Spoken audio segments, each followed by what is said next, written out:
Ideas. One thing to get through your head is that ideas are usually cheap. Boy, those don't erase real well. I'll try using these guys.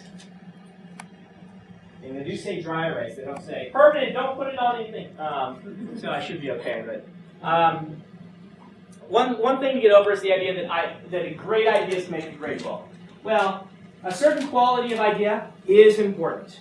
However, a great writer can take the most basic ideas and make a brilliant novel out of it. And a terrible writer will take the best ideas in the world and will turn them into something terrible. Okay? Once in a while, there's an idea like, I usually refer to Jurassic Park as one of those ideas I wish I had. Bring back dinosaurs and make a theme park out of them. That is a really great story seed, and some are better than others. But the thing to teach you is ideas should be cheap. You shouldn't have to worry about your ideas. You should not coddle your ideas and treat them as sacrosanct. You shouldn't think, I have this one novel I've been working on for so long, and it's the perfect book, and I need to just get it done, and then everything will be great.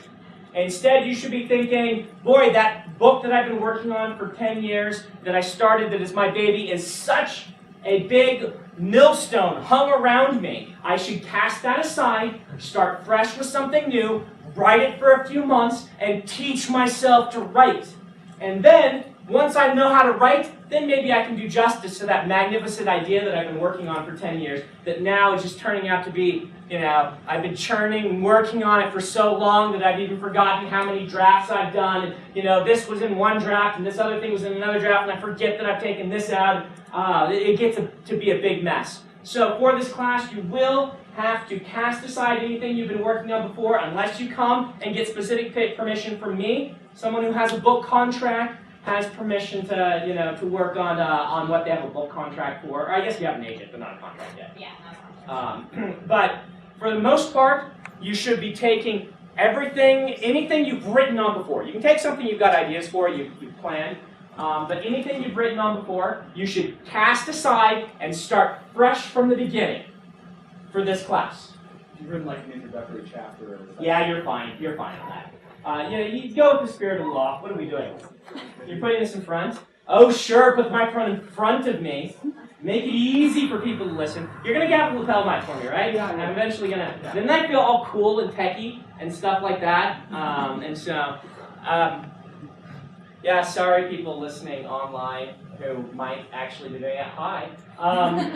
We're trying something new this year. Apparently, we can actually release this online if we want to, so we're going to. And he's doing a master's degree something, or honors something, or... I haven't applied for the program yet. Okay. It'll be instructional technology. Okay. By the way, as an aside, I think we've got like 5 PhD students in my class. Who are the PhD students? I looked and there are people, maybe it just lists PhD if you're on the thing, if you've got like too many credits or something. No one's actually a PhD? Oh, it said on my class roll, okay, you're one. JD. What's that? Oh, JD. Ooh, hey, an attorney. It's always good to know more attorneys. Anyone else, I assume a few of you are in like the Marriott School or something like that, or... Yeah, Marriott School? Okay. Yeah, because these people can sneak in, your Marriott School too, can sneak in and register early for the class so they can get all the spots. And so it says on my thing I have like 4 PhD students, but they must just list that if you have a certain credit threshold.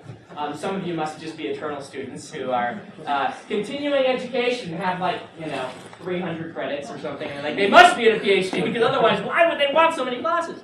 But anyway, ideas. Ideas should be cheap. You should not treat them as sacrosanct. One of my favorite stories, you can ask Jim Butcher about this. He shared it before, where he was making this argument on a forum once before he was published, and a certain other person was kind of the opposite school of thought. There's a school of thought that says, and don't write this down because it's wrong, writing is mystical.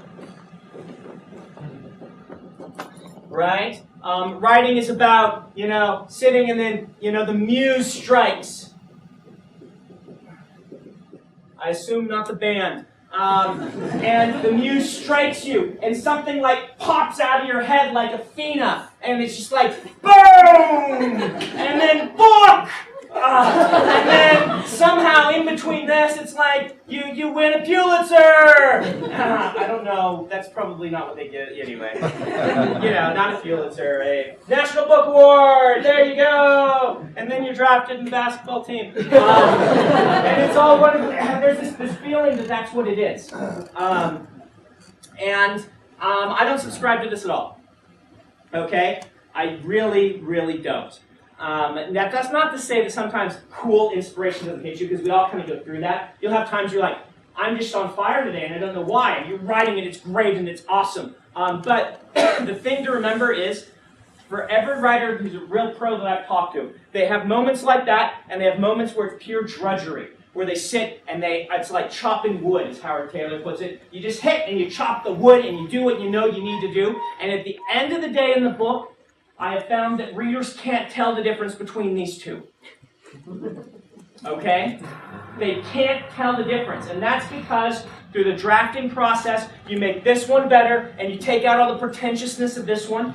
Because this one will have a lot of pretentiousness in it. And in this one, it'll probably be a little dry, but you'll have some moments of inspiration where you make connections, and this prose will get a little bit more engaging, and this one will get a little less annoying, and then they'll meet in the center, and you'll have your level of writing that's pretty cool. Okay? So, anyway, Jim Butcher's arguing with this guy, and the guy's like, no, you gotta have world-class ideas to be a world-class writer, and Jim's like, okay, fine, give me the two worst ideas you can come up with, and I will write a book about it, and it will be awesome. And so the person told them, okay, your ideas are Pokemon and the Lost Roman Legion. Write a book about that. And so he wrote this book called Coda Telera, which he eventually sold and became a big best-selling epic fantasy series. Okay? You can go find that story online. It's a great story. It's true. Codex Alera is a cross between Pokemon and the Lost Roman Legion. Jim, if you're watching this and I'm wrong, then why didn't you tell me when I asked you? Because I think he dodged the question when I asked him in person. I can't remember. Anyway, ideas are cheap. Okay?